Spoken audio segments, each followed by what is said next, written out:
लोहे की छाती और धड़कता इतिहास। हावड़ा ब्रिज की कहानी कोहराम भरी सुबह हो या लालटेन की रोशनी में नहाती हुई कोलकाता की कोई पुरानी शाम, हुगली नदी के सीने पर तना एक नाम हमेशा अचल खड़ा रहता है। हावड़ा ब्रिज, आधिकारिक रूप से रविंद्र सेतु। यह सिर्फ लोहे, स्टील और नट बोल्ट का एक ढांचा नहीं है, बल्कि यह उस शहर की सांस है जो कभी सोता नहीं। एक विशाल सपने की शुरुआत बाद 20वीं सदी के शुरुआती दशकों की है। अंग्रेजों के शासनकाल में हावड़ा और कलकत्ता के बीच आवाजाही का मुख्य साधन हुगली नदी पर बना एक तैरता हुआ पंटून पुल था। लेकिन जैसे जैसे समय बीता, इस पुल की अपनी सीमाएं सामने आने लगी। जब भी नदी में बड़े जहाज गुजरते, पुल के बीच का हिस्सा खोलना पड़ता, जिससे मीलों लंबा ट्रैफिक जाम लग जाता था। इसके अलावा बढ़ती आबादी और व्यापारिक जरूरतों को पूरा करने के लिए एक मजबूत, आधुनिक और बिना किसी रुकावट वाले पुल की सख्त जरूरत महसूस हुई। सन 1926 में एक ऐसी समिति का गठन हुआ जिसने तय किया कि नदी के दोनों किनारों को जोड़ने के लिए एक भव्य कैंटिलीवर ब्रिज बनाया जाएगा। इंजीनियरिंग का ऐसा करिश्मा जिसमें एक भी पेंच नहीं। हावड़ा ब्रिज की सबसे हैरान करने वाली और अनोखी बात यह है कि इसके निर्माण में किसी भी नट या बोल्ट का इस्तेमाल नहीं किया गया है। इस विशालकाय पुल को बनाने के लिए ब्रिटिश इंजीनियरिंग और बंगाल के पसीने का मेल हुआ। इसका निर्माण ब्रेसवेल विल्सन और उसके बाद ब्रीथवेट, बर्न एंड जेस्प कंस्ट्रक्शन कंपनी द्वारा किया गया।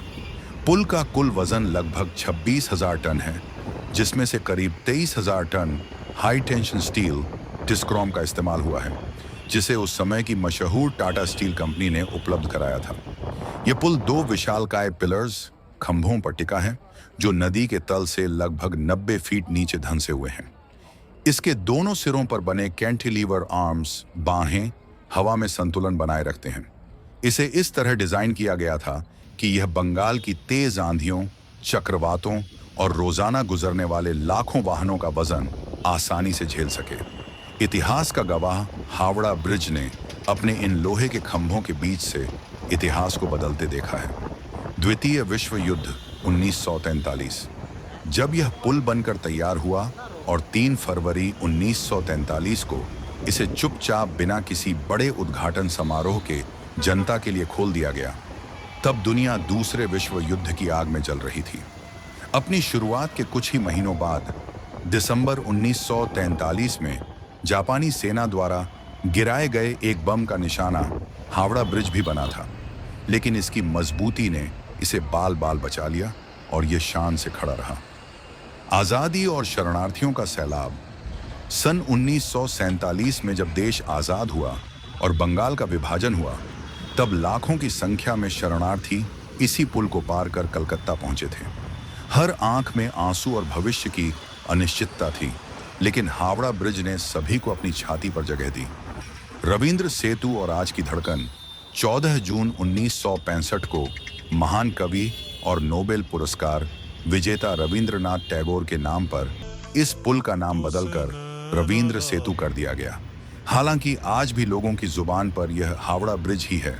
वक्त बदल गया है, गाड़ियां बदल गई हैं और आज इसके समानांतर दूसरा हुगली ब्रिज, विद्यासागर सेतु भी बन चुका है। लेकिन हावड़ा ब्रिज का जादू आज भी कम नहीं हुआ है।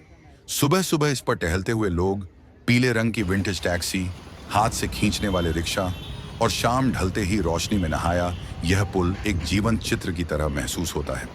यह सिर्फ दो शहरों, हावड़ा और कोलकाता, को ही नहीं जोड़ता, बल्कि यह अतीत को वर्तमान से और भावनाओं को ईंट पत्थर यानी लोहे से जोड़ता है। जब तक हुगली नदी में पानी बहेगा, हावड़ा ब्रिज अपनी इस अदम्य खामोशी और ताकत के साथ इंसानी इतिहास की दास्तान कहता रहेगा।